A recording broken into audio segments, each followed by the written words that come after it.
What's going on, everybody? Thanks for joining us, and welcome to our third episode of Huddle Up and Wait. I'm your host, Brett Legassi. With me, as always, is Dave Steger. Dave, how are you doing tonight? I am doing good. I was in a hurry, got the wife's new van. The kids are acting up. I'm ready to give them melatonin shots. And yes, I'm serious, half joking. I don't know. But yeah, I'm here. I'm drinking beer, going to talk some football. But more importantly, we have the lovely Lori Fitzpatrick back with us tonight. Nice segue.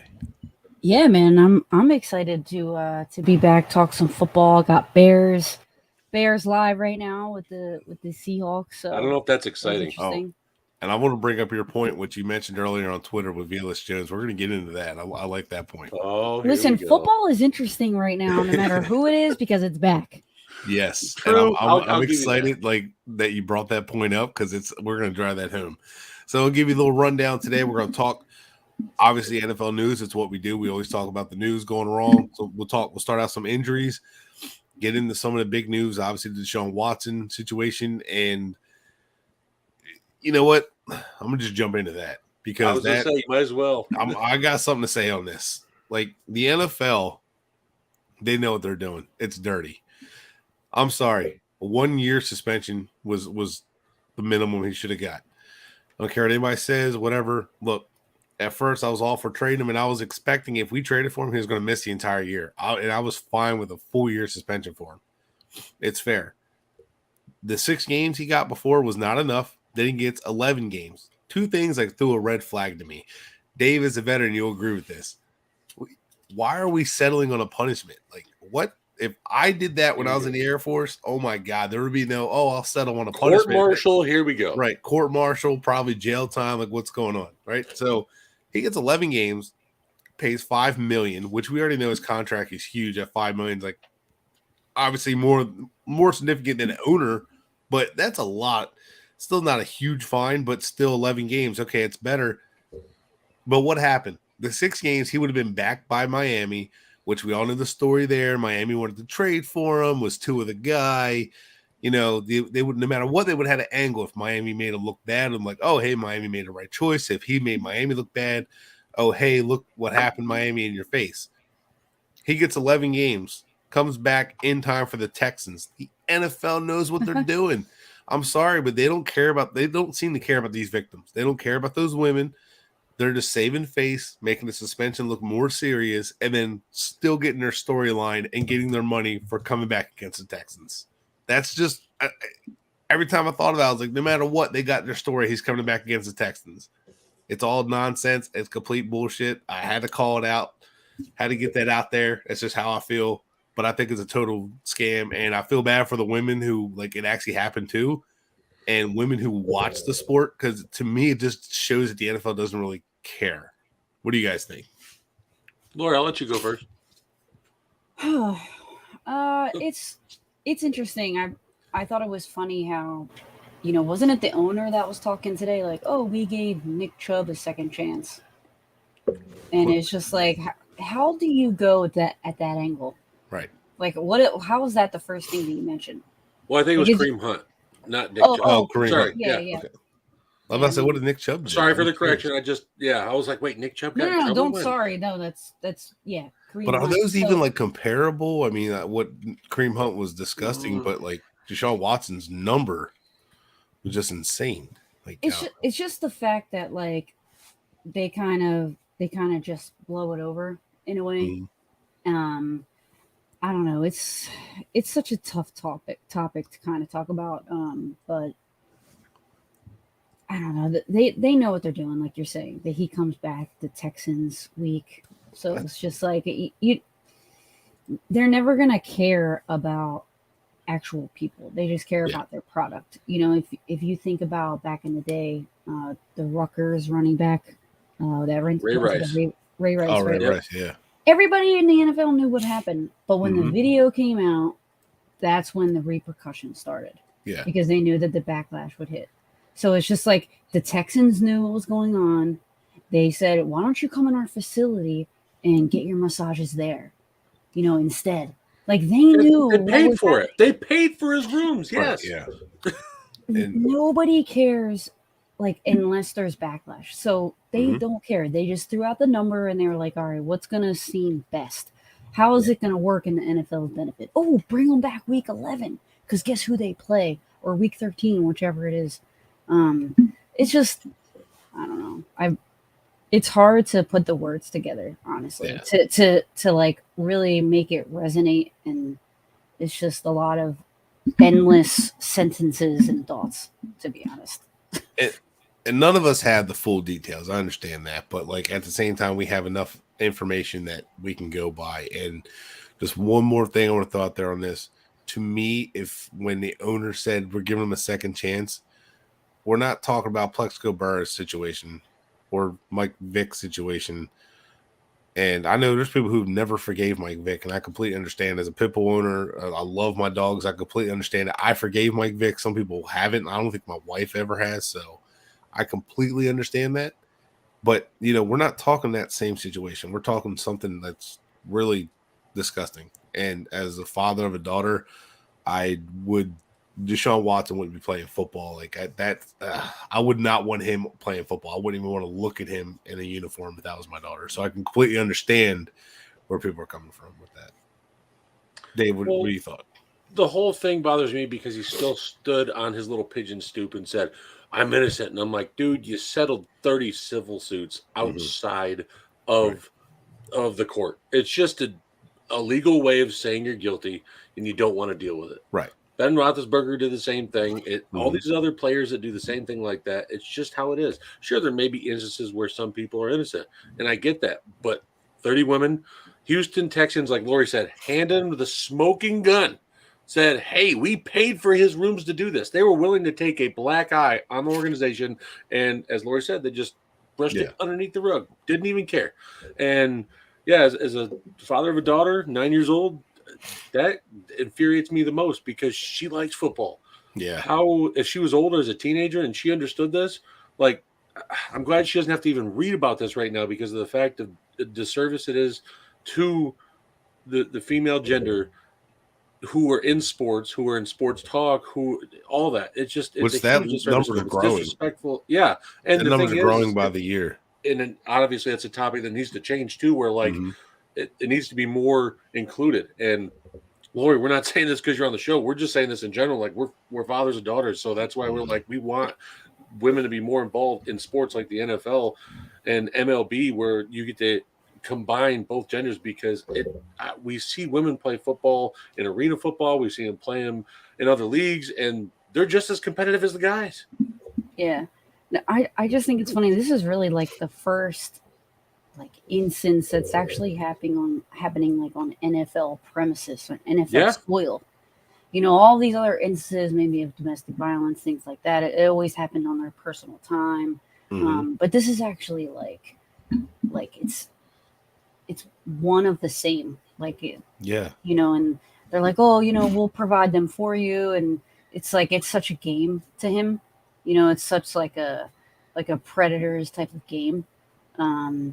And I don't know, the NFL just didn't really take it seriously. So it's just really disappointing, honestly. It's disappointing. But I hate the whole Ben Roethlisberger argument that I hear all the time. Uh-oh, I got in trouble.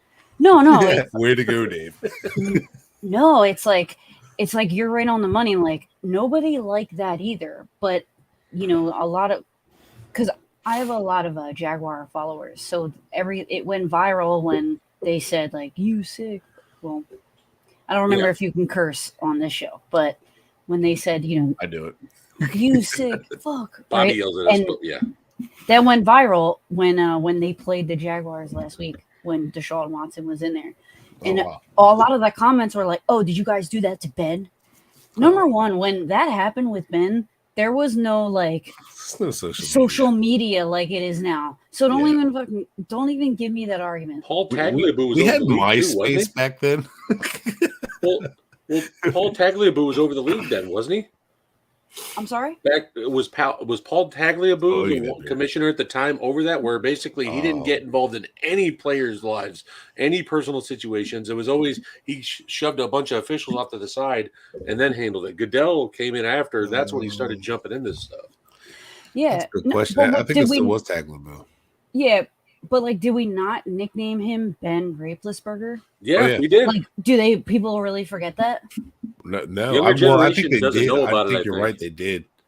But I think that what's happening now, the generation we see that where the outrage comes from is on the social media platforms. Mhm. And I'm just guessing without even seeing numbers. I would wager they're probably like right between 16, 30 range, I guess. I mean, well, I'm 35 on there, so we'll bump that up a little bit. But I'd say majority of them are probably younger, so they don't fully remember that like as vividly as we do. But no, you're absolutely right. Like they nicknamed him Ben Raplesberger, and that was one woman, right?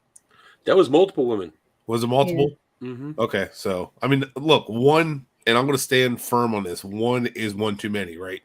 Well, I'm not by no means am I saying, well, if it was just one woman, you can get past it. No, but serial situations, and I'm not even saying like he raped these women because I don't know what happened, but that he forced himself on them and sexually assaulted and harassed them. That's enough of an issue. But I digress. We're going to get on back to a happy note and some positive things. Paint your smiles on.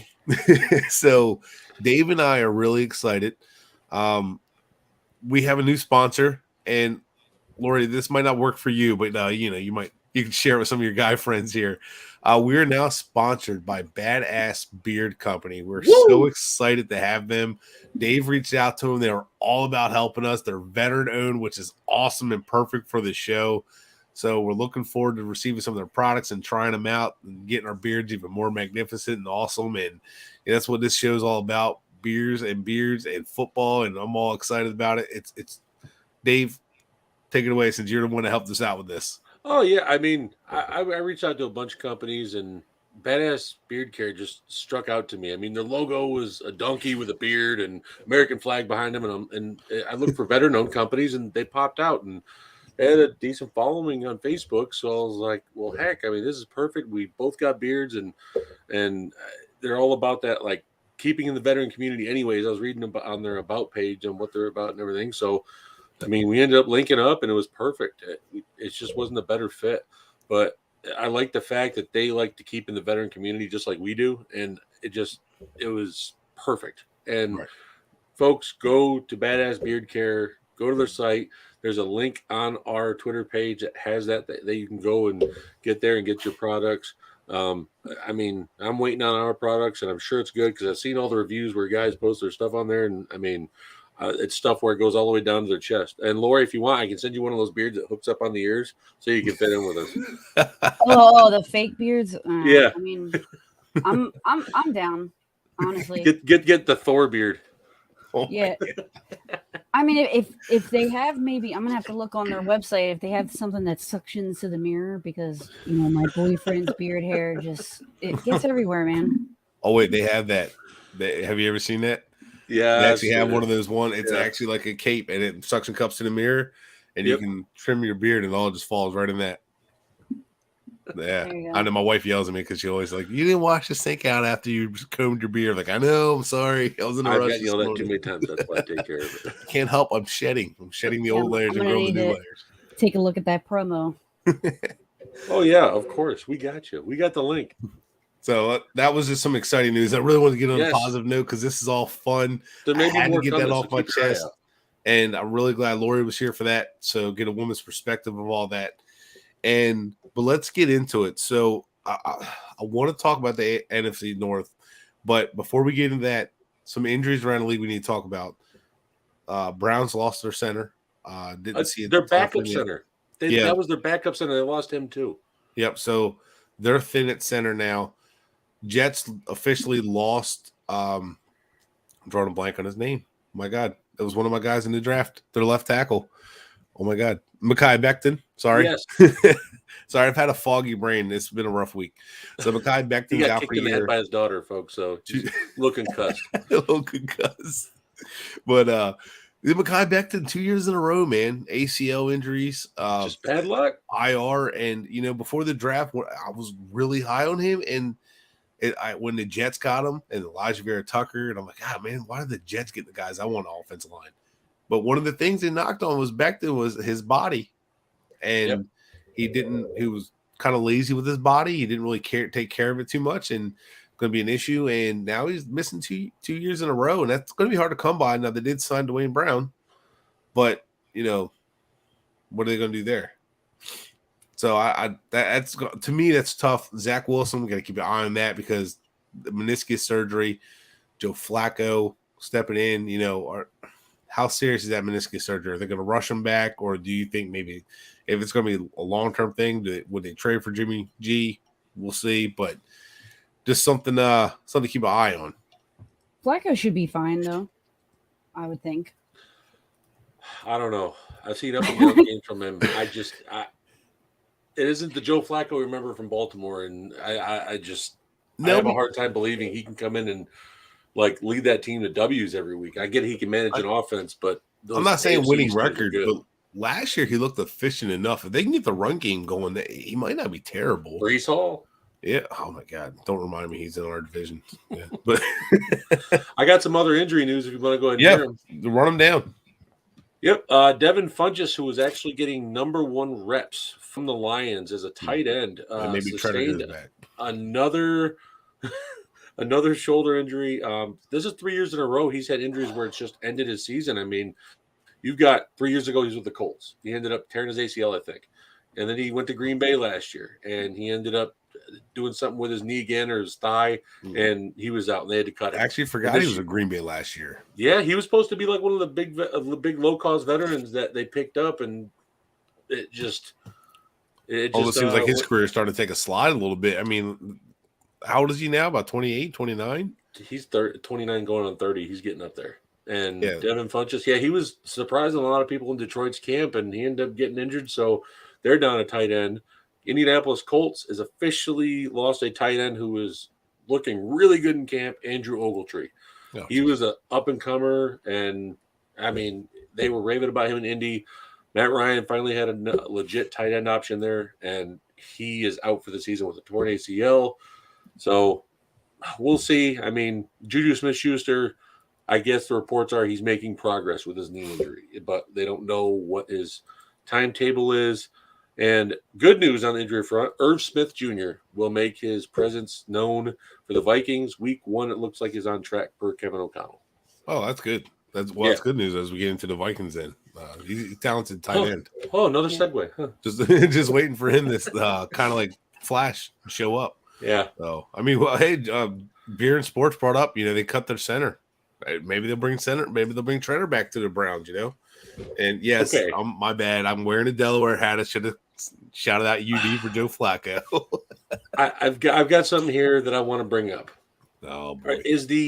Treader is obviously the president of the Players Union. Right. He is sticking up for these players to get rights. And you've got Tampa, who is thin at offensive line at center. You've got the Browns, who are thin at offensive line. Yeah. I could probably think of 3 other teams as well who are thin on the offensive line, like the Vikings or the Bears. Like, you could plug him in and slide whoever's at center over to guard immediately. And I just throwing this out there. Is he being blackballed by the NFL? Like, I'm serious, because he was playing at the top of his game when he was healthy. He wasn't even bad last year. That's what I'm he's saying. Like falling off. Maybe. I mean, Lori, what do you think? Or the Dolphins. J.C. Treader. Oh. He's the president of the Players Union, and I'm wondering if he's getting blackballed by the NFL because about cutting out that he's not getting recruited, or I don't see any visits with any teams for him at all right now. Yeah, I mean, I don't like isn't the NFLPA run by only players? Yeah. Yeah, but I'm just saying really the owners yeah. Well, because they make, like, whenever they come up with something or whatever, they have to go to the NFL like themselves. They don't have anybody else to kind of help them represent themselves. So yes, they're always getting blackballed by the NFL. That was my, so let's say, all right. I always thought that was kind of not like weird, because not that they can't, but it's always good to kind of have maybe backup from the outside too. Yeah. Like a real attorney or someone who is good at, arguing your point, or maybe things that means like the NFL would someone who actually does it for a living. Yeah. Just someone with I totally get that. it is kind of weird, especially like usually you have a union steward and they're the ones like they're usually someone who works directly with you, but they're usually not like doing work with you because they're so busy with the union stuff. Iron workers, pipe fitters, they all got union leaders. Yeah. Yeah. So I heard, and I won't say who I got this from, but I heard that it was like that they don't want it in training camp because it takes them away from camp too much and it's not reliable. So usually those guys get signed after camp. So yeah, but either way, I mean, yeah, if you think about it, it's still just a whole. I get they might not like it in camp, but still, like I said, there's 2 teams right now that are dangerously thin on their centers, and Brady's not even in camp right now. Like he's literally out vacationing with his family, holding out, as Brett possibly said, Brady trade coming. Of course, the Dolphins guys poking at Tom Brady. I don't know. I think he saw the offensive line and was like, you know what? Trade me. Peace. I tried to retire and someone else get me a trade me. No, I'm just kidding. It's definitely like family issues. I think Giselle's a little kind of pissed off at him. I read like some story. Huh? Yeah. He was supposed to retire. Because he didn't stay retired? Well, I don't think it's staying retired. I think it's just like managing them both. It's like football, because you're like the GOAT. I just got to go to football practice. She's like, I take the kid to school. I cook dinner. I do this. Where are you, bro? And like, I'm going to play football again. And it's just like, he was on like Howard Stern. There was an article written about this a couple days ago where he went on Howard Stern in like 2019. And he said that she was really pissed at him. While the whole Patriots thing was going on. And he had to take time away from the training camp then because the same thing was happening. So I think him kind of messing with her like, I'm going to retire. Then she probably gets all excited and no, just kidding. Like, I'd be kind of pissed too. Maybe he's taking daddy days and just taking time off, helping her out, giving her a couple week break before the season starts. Kind of like shut her up a little bit before he gets back into, destroying records again. And then maybe he just kind of kept that. The coaching staff is keeping tight-lipped on it, so because he's so big, keeping the privacy private. So, but like she makes like $400 million or something. She's the money maker. Yeah, so she's like, one of him. I don't give a crap about you, Mr. Brady. Like you need to come home, type of deal. She has like 3 different modeling agencies. She has her own modeling she does every time because I know she's retired for the most part, but she'll go out and do a shoot every now and then, and she just makes incredible money that just craps all over Tom's contract. So pretty much. Tom's of course like, honey, all right, see you guys, gotta go. He's experiencing true dad life. But you know what? Brady's not going to just sit at home and do nothing. He's going to be studying film. He's going to be putting his own work in his own training center. So it's not like he's just going to be, you're going to miss a little continuity with your team, but Brady's not going to like come back rusty, So I mean, if he's doing that for family, totally 100% respect that. Cause I mean, it's really hard to balance a busy life schedule. As my best friend of mine is an athletic director, and I know how hard it was for him to balance like all these sports, making an appearance at all these games, and then trying to have time to go home with the kids and trying to find time to cook dinner. So it's tough. Sports is a tough world, which is, to be honest, that's why I didn't want to get into it fully as a full-time job, because I didn't want to miss all that time with my kid. I didn't want to miss her first steps and all that stuff. I wasn't doing any of that. So family's more important to me, and I can really respect Tom Brady for that. Yeah, I mean, even if he does come out a little rusty, the way that the NFL is set up, it's fine anyway. It's not like the European soccer leagues where there is pretty much like no playoffs. Like every single game is a point, and then at the end of the league, you see who has the most. No, like all you have to do is beat 3 other teams, the 3 other teams in your division, and then you're in. Right. So it's like it doesn't even matter because it's just set up in a way where he's gonna do well. He's gonna get in the playoffs no matter what. Honestly. That's true. Yeah. So I think it's a non-story, but I had to put a twist on it that he's pushing a trade just to troll people, mess with people, and get people going. No, I mean there was something that came out, but yeah. I think he does. I think he's retired, not to retire. I think he did retire to try to push away and get out of Tampa Bay and go start somewhere else, because I think he knew, all right, after they won a Super Bowl, it was going to be really hard to repeat. And last year was a little tough, and he knows, he's been around the league long enough to know that teams slide. he was fortunate enough not to see that. There was rumors he was bumping heads with Arians too along this last season, so that's why he said I'm out or Arians is out. So and Arians stepped out. Yeah. You saw Arians go boom, and then Bowles gets the which honestly I thought Byron Leftwich was going to get the boost, but I did too. I do think Todd Bowles was the smarter hire. Wait, Brett, we did it. We rabbit hole. We're supposed to be doing the North tonight. Hey, but that's okay. Because I want to talk about another quarterback that has a side gig. And I don't know if you're aware of this, Dave. Rodgers selling acid and shrooms. Well, it's Aaron Rodgers, but he has another job. Do you know he's a bus driver now? Oh, God. Yeah, I mean, he ran over his receiving car. Holy hell. Yeah, I know. Oh, my God. Running the wrong routes and I was going to say that. It was negative reinforcement. That's what I call it. Maybe, but I'm like, holy hell. So let's get into the NFC North. Let's talk about the Packers. And I want to start out with the Packers because, oh my God. Joy. And Dave, I know how much you love your Packers and you're unbiased.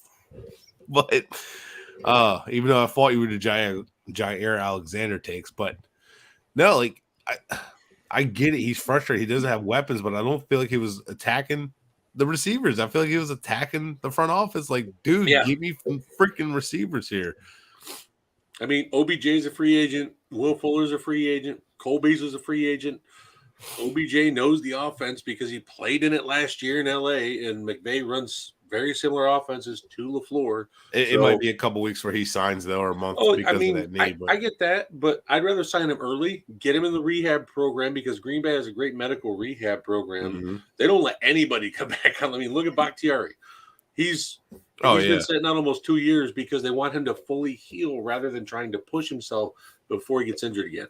And I'm fine with Beckham if he signs now and then he goes and rehabs till midseason and then comes back. I'm fine with that, yeah. But there's plenty of receivers out there that I think that can still make a difference. But I mean, Rodgers, it's a shot at the front office, I think, a little bit. I'm not saying it's a full shot, but it's also, to me, I think it was more of just a wake-up moment for the receivers, especially hearing it on national TV from his QB. And they did have a private meeting, from what I found out from Randall Cobb in the interview after, I guess. They said that Rodgers called a private meeting with the wide receivers and said exactly to them before he went and told to the cameras. He said, "Get your shit together."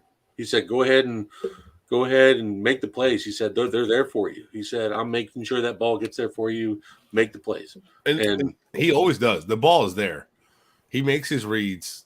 Playoffs are a different story, but his reads are there. He gets the ball. It gets him out quick, and see, I don't know if his mouth getting away because of COVID, all his COVID tapes. Rodgers is anti-COVID too, and he's in the NFL. So that's actually, Beasley and Rodgers get along with that. And Sammy Watkins gets along with Rodgers because he's like, ooh, about aliens and UFOs and stuff. So, like, they're all like, oh, psychological about the universe, bro. And Rodgers talking about his weirdo comments. I mean, oh my God, they're just weirdo. I love Rodgers as a dude and just who he is, but like when he starts getting to his like astrology stuff and everything else, I'm like, oh my God, he's on a whole different plane. I mean, he's not as bad as Kyrie Irving, though. Oh, that's true. Kyrie's in a different universe. He's not even in a different plane. That dude is in a different galaxy. So you're gonna have at least one of those guys that kind of does that in the league. I mean, I don't know. I like it. To be honest, there's got to be that guy to kind of keeps the balance. Keeps everything. Even keel. But I think so he said Rodmans? That. Oh, no. Whoa. Because like they're so wild, and like you can't like bullshit them in a way, and that's has to do with his comment. I think to his wide receivers, it was two things. I think like it kind of shows his experience and his age, like get off my lawn, and then you're a better kid because of it. You're not running on everybody's lawn in the neighborhood destroying crap, and like your receivers get it together. And it's also telling your front office it's like a way to kind of have something in your pocket, like I said this in preseason, you guys didn't do anything, type of deal. If they don't pull it together, I'm always going to remember that now. Yeah, I don't know why. Experienced quarterbacks. That is amazing. Experienced quarterbacks teaching somebody something. Get off my lawn. That's amazing. I mean, all I pictured was Clint Eastwood going and just drinking his coffee. And I'm like, well, that's perfect now. I'm going to picture Rodgers as Clint Eastwood every time from now on. That was Thank amazing. you, Lori. I appreciate that. I don't know where it came from, but it happened. I blacked out. I just said something. But why did it make so much sense, though? We got the old man of the team saying, dude, get your shit together. The same thing, though. Peyton used to do the same thing in private. He didn't call them out nationally, but it was reported that Reggie Wayne and Harrison even said he would call their butts out all the time in practice, out there, say, get your shit together, calling them out. And I love that about that. But look at Peyton, one of the best revered quarterbacks of all time. And if Rodgers is doing that now, I appreciate it. Yeah. So, but looking overall at the Packers, so let's look at this division all together, because honestly, I feel like they're clearly the favorite to win this division. Non-biased 17-0. I'm kidding. Just kidding. 16-1. The Vikings, though. See, and the Vikings will be the team to me that have a chance to challenge them. Obviously, again, similar coaching tree, similar systems. Kirk Cousins, say what you want about him. I know the playoff games and all that kind of stuff, but he runs this system extremely well, and Dalvin Cook is explosive in that system. And my God, they have a solid team and a really good receiving core. So I do think that they could challenge the Packers. But I think right now, in my opinion, I think the Packers are the favorites to win this division. But Lori, you're right. The Vikings are right there. So I mean, I definitely agree. I think Kevin O'Connell is definitely going to bring something different. They're going to finally take away the run-first offense. It's needed. Yeah, honestly. Yeah. They'll be able to actually use Justin Jefferson in the way that he should be used. I think Naylor is going to be a good addition, with his speed. Thielen still got a little bit left. But, I like Madison and Dalvin Cook kind of just being an accent, the Salt Bay of the dish. They just kind of come up they come in, they destroy it, but all in all, it's going to be Cousins and Justin Jefferson. Because when you look at stats, Cousins, you see his name at the top of the list, on a ton of different variables. It's wild, and it's just that old offense, that old style run first offense was just Mike Zimmer, archaic caveman. Yeah, so Mike Zimmer, he had that he wanted to run the ball first. He hated Cousins too. Yeah, and Kevin O'Connell wanted, you're right. He's more of that, the more what we see with Shanahan and McVay. The guy who wants to run the football. He's not afraid to run the football, but you're absolutely right. He's going to throw the ball. He's going to get creative on offense. The offense is going to be way more fun than just running the ball. The system that Stefanski was running in Minnesota was the same thing Brad Chill just ran, which is Andy Reid style offense. It's a lot of zone running. It was effective. It worked, but Zimmer wanted to run the ball. He went from, hey, we just need to run the ball more to let's run the ball every play. And it was a hindrance. And somehow Cousins put up all these numbers. Now imagine, you're saying, Lori, imagine if the offense is more run through them, which that's interesting to even think about. But Justin Jefferson, and you're right, Adam Thielen still has some left, and he's a savvy route runner. And then Irv Smith coming back from injury is a perfect fit. They honestly, I think, have the firepower to battle with the Packers. I don't think the Packers just walk all over them. Although I think the better quarterback gets the edge, but definitely. I'm going to add in that's their defense. Yes, they added some talent in there for rookies and stuff on the back end, but it's also the experience too. It's going to take some bumps and bruises. Yes, they still have Harrison Smith, but we started to see a little bit of slippage the last year or two. Harrison started giving up bigger routes, bigger plays. They lost Anthony Barr. That was a biggie because they lost that guy that can switch from inside linebacker to outside linebacker. Mm-hmm. And now it's Eric Kendricks. Kendricks is still a top 5 inside linebacker in my opinion. I love Eric Kendricks. He's London Fletcher of today's NFL. Oh, God. He's a tackling machine. He does his job, and no one's talking about him. Yeah. And all the Eagles influence, well, I don't really know the word, but, Eric Kendricks, his brother. Then you got London Fletcher. It's funny. Michael Kendricks, I think his name was. Yeah. Yeah. Yeah, he was the one in he's the one that got in legal trouble too, right? What was it? The insider trading? Yeah. He was first actually time pretty I've good ever with Philly, but Eric Kendricks is just another level. Yeah, he's been under the radar his whole career. I mean, even coming out of UCLA, people were like, "You want him out of college?" I'm like, "He's going to be an animal. That guy is going to just produce tackles, get interceptions. He's going to be able to double A gap blitz the quarterback, and it's exactly what he's doing in Minnesota." And don't forget, in the back end, they still have Patrick Peterson. Now, him and Harrison Smith get a little long in the tooth, but on the back end, they still have experience and savviness. So, who knows?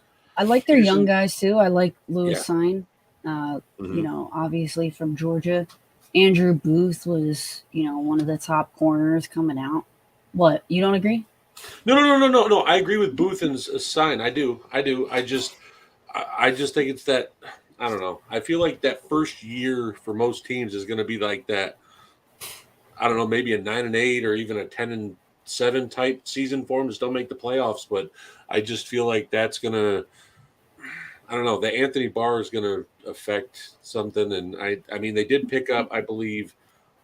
What was his name? Harrison Phillips. It was on the defensive line. They picked up in the free agency, and he's added some fight on that defensive line because I believe they lost not Michael Pierce, but it was Tomlinson. I believe they lost on the defensive line. So I just feel like it's going to take a year for them to gel. That's my only thing. Although I really love their draft pick of Brian Asamoah. I do, and I agree with Lori. I do like Sign a lot. Sign and Booth were. I think Booth was not viewed, even though he was viewed as a top corner.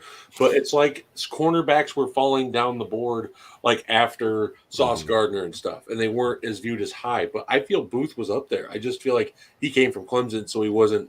Clemson corners scare me. They have not had a lot of success in the NFL. That's my point. I feel like if he came from another, like in Alabama, I feel like he'd be up there because Sauce Gardner came from Cincinnati. I just feel like. I don't know. I feel like Clemson corners, like you said, get that bad rep, but I hated it when Booth went there. But sorry, Lori, I didn't mean to cut you off. No, you're good. They have Harrison Phillips. Wasn't he with the Jaguars, Lori? Well, he was with Buffalo last year, and then no, I don't think he was with Harrison. I mean, I don't think he was with the Jaguars. No, I was thinking of the kid from Florida that the Jaguars had. Oh, I forgot his name. Never mind, I was wrong person I'm thinking of. Yeah, he had him in the defensive line, so that's a nice depth signing. Yeah, it's going to be interesting though. But look at the Bears. We've been told they're actively tanking. You know, they don't really have any.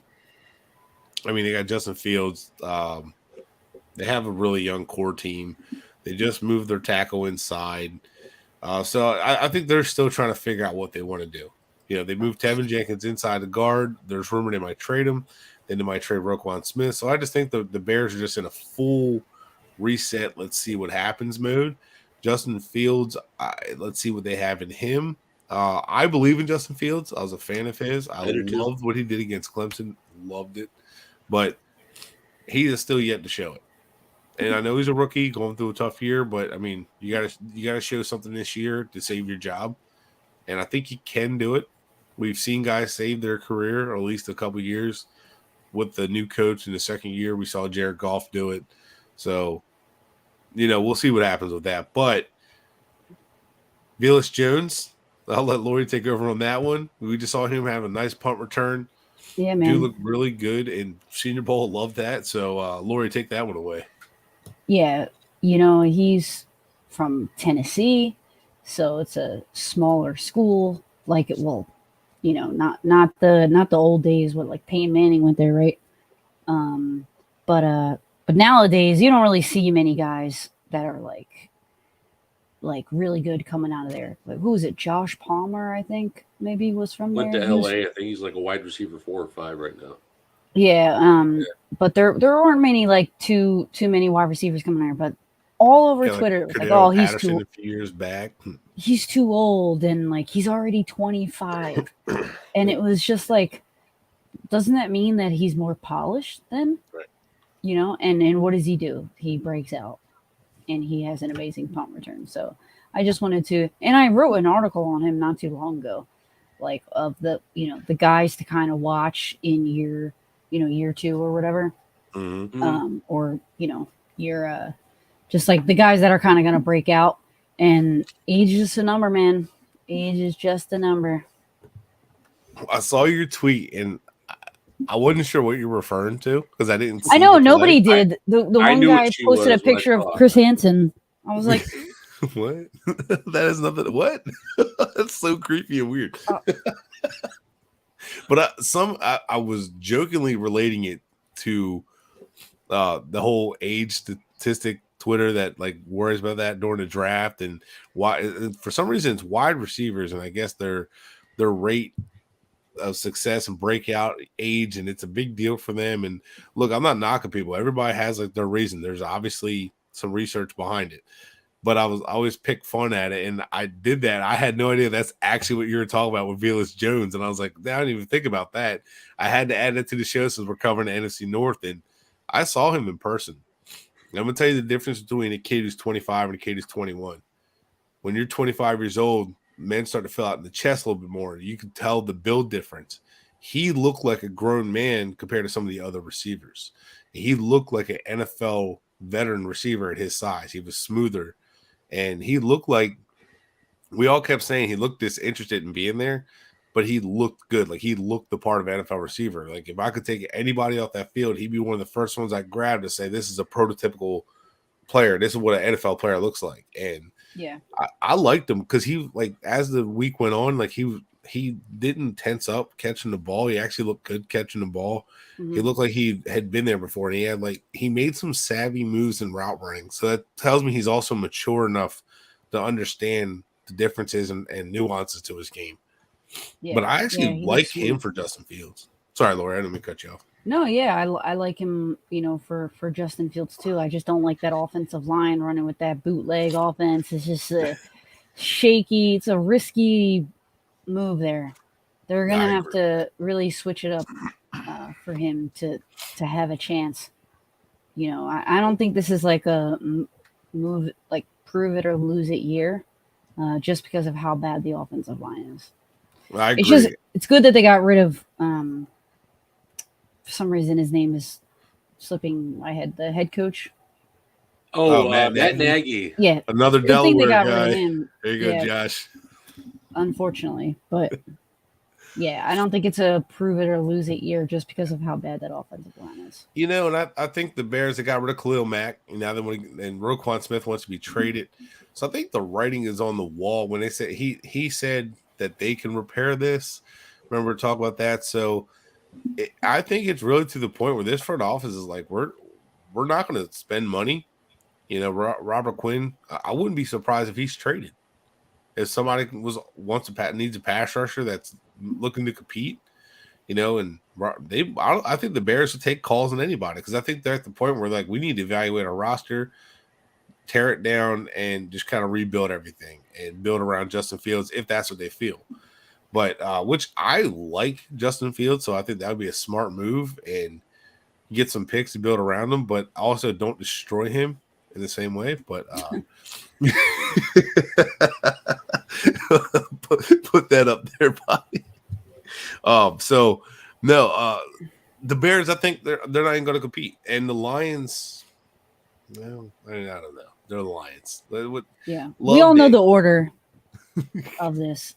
I actually got a different order probably than you guys. All right, so go ahead.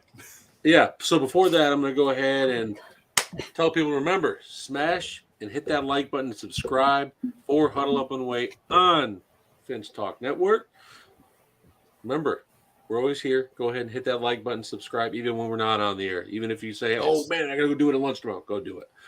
But my order is Packers win the division. I feel like they may not have 13 wins, but I feel like 11 and 12 is manageable. I have Detroit second. I feel like the offensive line is a top 5 unit. I love their running back room. I feel like the wide receivers are such an underrated room there. I mean, I don't know. That's just fair. Me. I guess. Give you that. That's very fair. Yeah. Tight end. I mean, I feel like they got a top 5 tight end there. I was critical of them a couple of years ago, but I feel like tight end they got definitely a top 5 tight end in Detroit. Goff, I feel like it can be a hindrance at times, but do the same thing as what Kirk Cousins is going to do in Minnesota. Hand that ball off, let Dalvin Cook eat, build off the play action, move the ball. I think the Vikings will come in third. I think the Bears are going to come in last. As y'all said, they're in a rebuild. They don't know what they really are. They have to evaluate the roster. They'll take calls on anybody. I love Jaquan Brisker. I love Kyler Gordon. I love them. But it's just they went to the Bears. I'm not high on Jalen Johnson.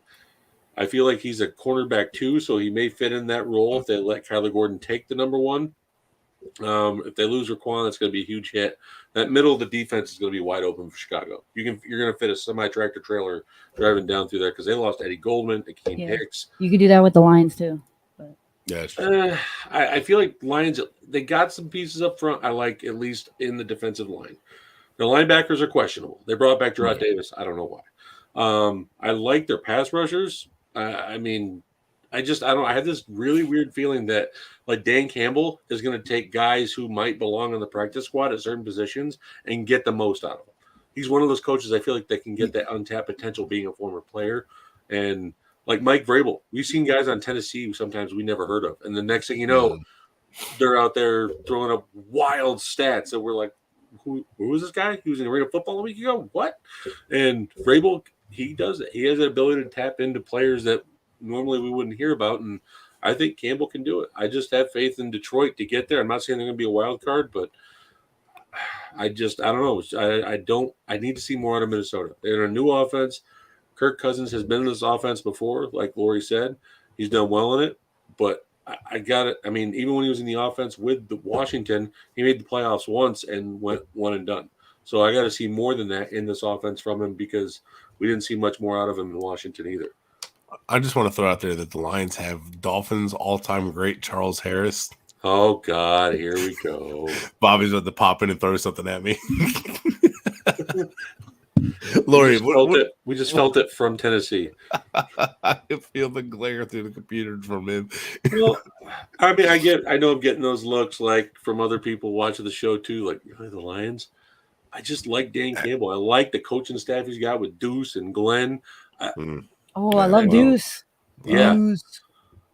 I think that, I loved him when he played, but how he coaches on Hard Knocks and he's always goating along Aaron Glenn. He's a great coach. That's why he left. Yeah. I hope it's better than it was at the Senior Bowl. Yeah. Because the practices lack so much energy at the Senior Bowl with the Lions. Which shocked me because I'm like, wait, what's going on here? I also think that some maybe coaching staffs don't want to show their full hand.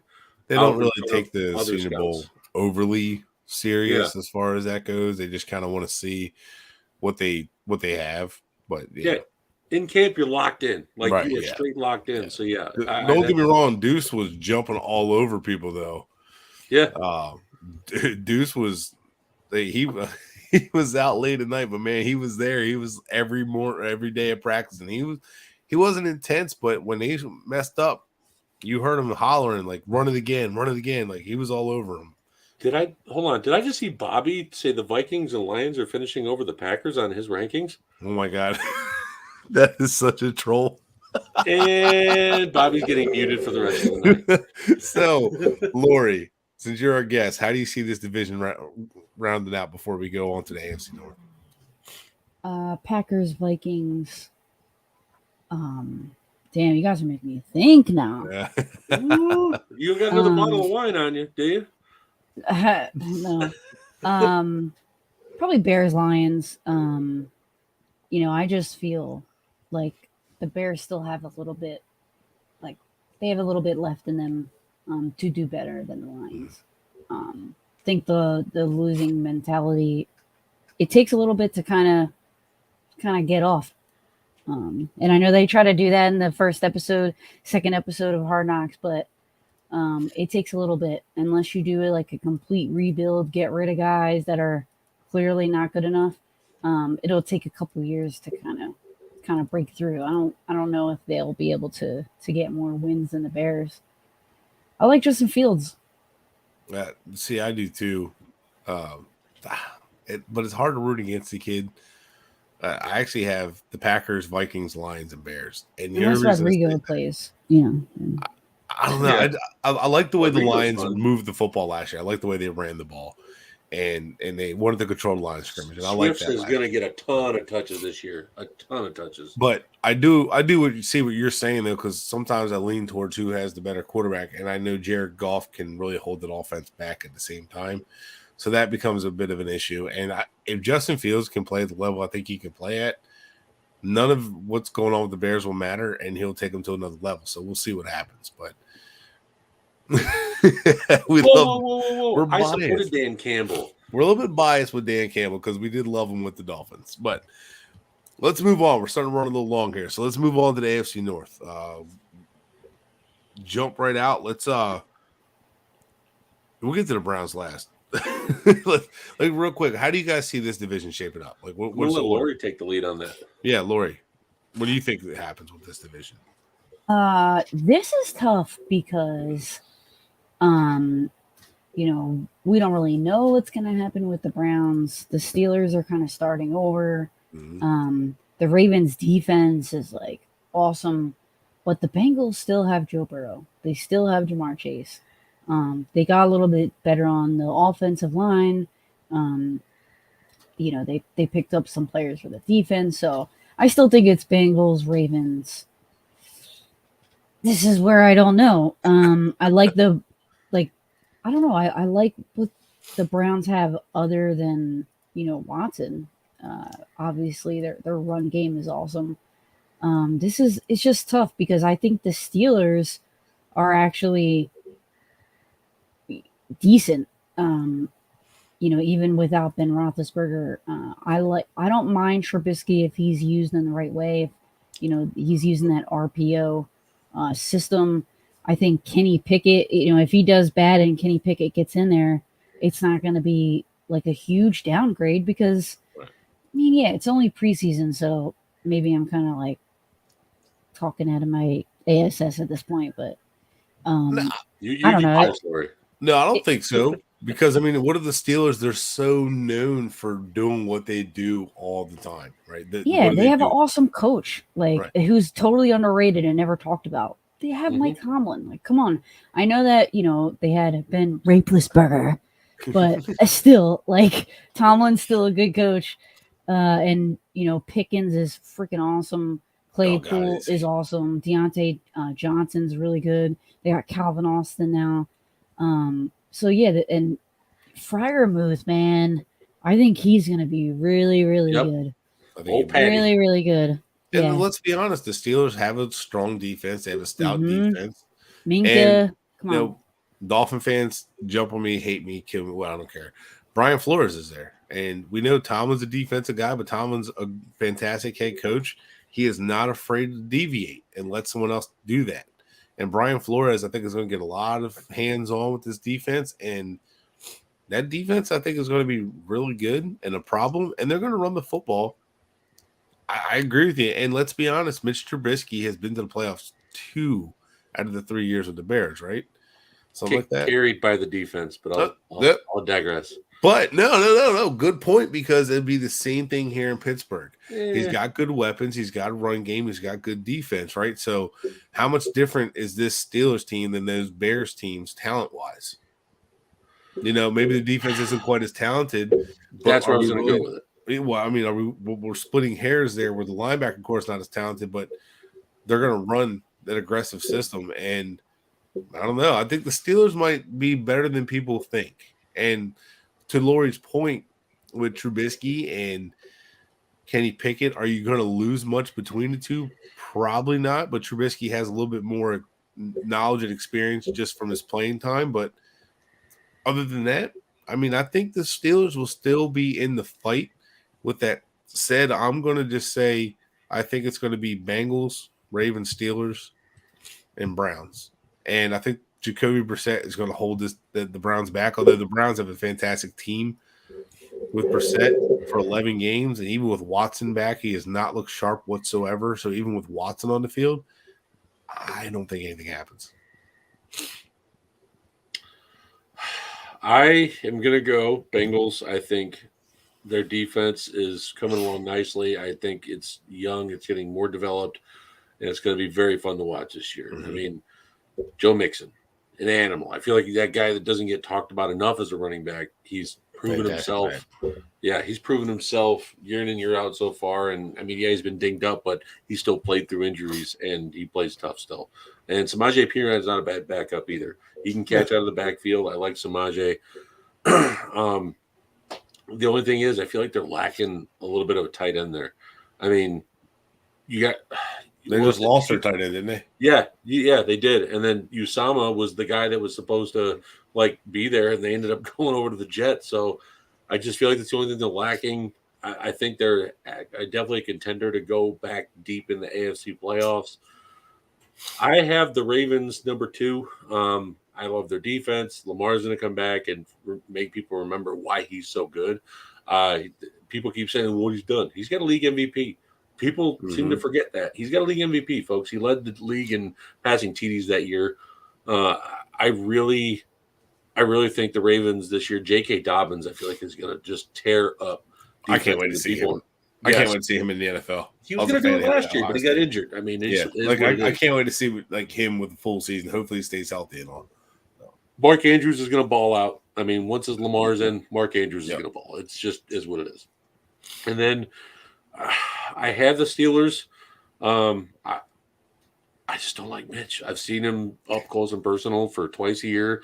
I've seen him completely dirt balls for no reason. I mean, everyone's like, man, Nagy. I'm like, listen, Nagy gave a bad play call. I got it. But Mitch Trubisky also makes the decision to throw it 10 yards shorter than it needs to in the ground. No offense calls for that. I don't think. I mean, I'm no expert. Some might. I don't know. Herm Edwards might. I don't know. I mean, spiking the ball. I don't know. I don't know. I feel like the defense has helped carry him there. Like 2018 when they won the division, they were plus 16 turnover differential. And even if you took a quarterback who even was average and didn't make the mistakes Mitch did, it would have been like a record-setting plus 31. Plus 16? That's like how do you even make the playoffs of that? Plus 60. What do you mean make the playoffs with that? Yeah, like the defense literally was carrying everything. It was almost like 05 watching the 05 Brian Urlacher and the defense. Sorry, special teams carrying. I'm going to say, how don't you make the playoffs with that? Sorry. Yeah. I mean, and that's the thing is they got in and then they lost by 1 point from a double doink against Philly. And everyone's like, the kicker. I'm like, the kicker had more points than Mitch that game. Yeah. Mitch only had 6 points that game. And I'm like, how are you going to blame the kicker when he had more points? Sure, he missed one field goal that was tipped. And people seem to forget that. But anyways, I'm just not a Mitch guy. I didn't like him in pre-draft eval. And I don't know. I was more high on. So you're going Browns third? You're stuck. No, I'll stay the Steelers there because if Lori mentioned Kenny Pickett, he looked good in preseason. And you know what? If he keeps showing out, he's going to make some noise. And especially if Mitch starts having his bad streak in a row games I think he's going to, Pickett's going to be in there. Pittsburgh faithful is not quiet. They're going to be loud if they want it changed. I mean, I remember when Tommy Maddox was looking like complete goose crap out there. So who'd they bring in? Big Ben. And it all went changed from there. And they had an offense. All of a sudden, they had a downfield passing attack. The run game started clicking again. Yeah. Because they had a downfield passing attack. I remember those. I mean, I'm not saying Pickett's going to be Big Ben, but I'm saying it's just a different level of energy that comes in. I don't feel it with Mitch. Did we all disagree? We all agree on the same? Lori, you had the Steelers third and Browns fourth? Browns, I don't think they're even going to sniff the playoffs. I thought Deshaun – oh, God, I never wish injury on a player, but he's the one player I'd wish that just tears ACL when he came back and played Houston. That's just me. He's missing 11 games. Jacoby Brissett couldn't even lead the Dolphins to a win in 7 games last year, something like that. So he really struggled last year. He looked rough with Indy too when he was there. Yeah. So he looks really slow. He's a lot slower than he did at the beginning of his career. I don't know if it's just from taking all the hits because he is a big guy and stands in the pocket. But I'm not confident, even though they have a really good run game and all. That's great, and their defense is pretty solid. I just don't see them overcoming the quarterback situation. I feel like this is an off year. It's going to be a down year for them. Wait, who? For who? The Steelers? The Browns. Cleveland. Oh, okay. Yeah, so I don't when I say down here, I mean like it's going to be kind of like a pointless year. I mean, they pretty much wasted this year for Watson with the trade for him. So they deserve it. Well, what about no, I don't like their owner. I'm not a big fan of their owner. Oh, Haslam? Yeah, he's a jerk. Yeah, I can't stand Haslam. He had his own legal issues too. So, but then he's had about 24 legal issues outside of it. And what happens with Kareem Hunt? Is he going to get traded? They denied his trade request. I mean, they can deny him, but I mean, some team when they offer up a low second or a low end first or a high second, I guarantee they're going to try and trade for him because Kareem Hunt was a running back one in Kansas City before he got traded. Right. That's what I've been telling people, and he's not had the load for a couple of years now, so he can come in and be your bell cow. So. Yes, no, I think we all agree there. The Browns are just not. I mean, without the quarterback situation settled down, I think they put themselves in a bad spot. In a way, I kind of hope Baker Mayfield balls out, and we'll talk about the South next week. But I got one more thing. I got a wild projection that might happen. What if Jacoby Brissett comes out 0-2, 0-3? Browns fans are letting management hear it like that. I know where you're going. I was actually going to mention this, but go ahead. Jimmy G. Yep. I'm just saying, if you want to realistically make the playoffs, and we all know Deshaun, even though BS that's happening off the field for him, and he should have been suspended for a year, I agree. But looking at it just from NFL standpoint as a franchise and as a GM, Jimmy G can get them there because he can manage a running game offense. Get them to 6-7 or by that time, or hell 5-6 by week 11 at that time, and still give enough room. Cleveland might be able to skip into a wild card if Deshaun comes back. We've seen what they've done with what he's done with the run game and the defense that can carry him. So, yeah, I mean, I get what you're saying. But the only thing I'll say with that is now they're going to give up more picks for a quarterback to come over, which I don't know that's going to take much. And then it's going to be a 1-year rental. And then so they waste all the caps. And now, I mean, they got $45 million in cap space, and then they're going to use $27 million, I believe. Tom from Dolphins Talk had mentioned something like that. I think he said like $27 million. Yeah. And they have $45 million. So I don't know. That'd be tough. Real quick, Lori, what do you think of that? Like getting Jimmy G for the Browns for like a 1-year rental. Yeah, if Brissett just takes a dump. Yeah. No, I think it would be their best option, to be honest. They should. Then it would be a harder decision between who's going to win third place in that division. I would agree with that. At that point, Jimmy G gives them a little bit of a better chance. I still take the Steelers, though, because I really like what Brian Flores can do with that defense. No. Dolphins guy for a Dolphins guy? No. Well, I mean, he kind of screwed us out of Tom Brady and Sean Payton and draft picks. So, Stephen Ross screwed you out of that, sir. Well, all right. As a fan, it sucks. No, I don't take shit personal. I don't care. So, look, guys, that's it for us. A lot to talk about in the North. Sorry we went over a little bit. We appreciate all you guys hanging in. Beer and sports. Josh, thanks for tuning in, guys. We really appreciate it. Lori, once again, thank you for coming on. Really appreciate it. More good insight. Thank you. And now I got more to talk to use for a veteran quarterback. Get off my lawn. We have to use that soundbite now. I love it. Let's do it.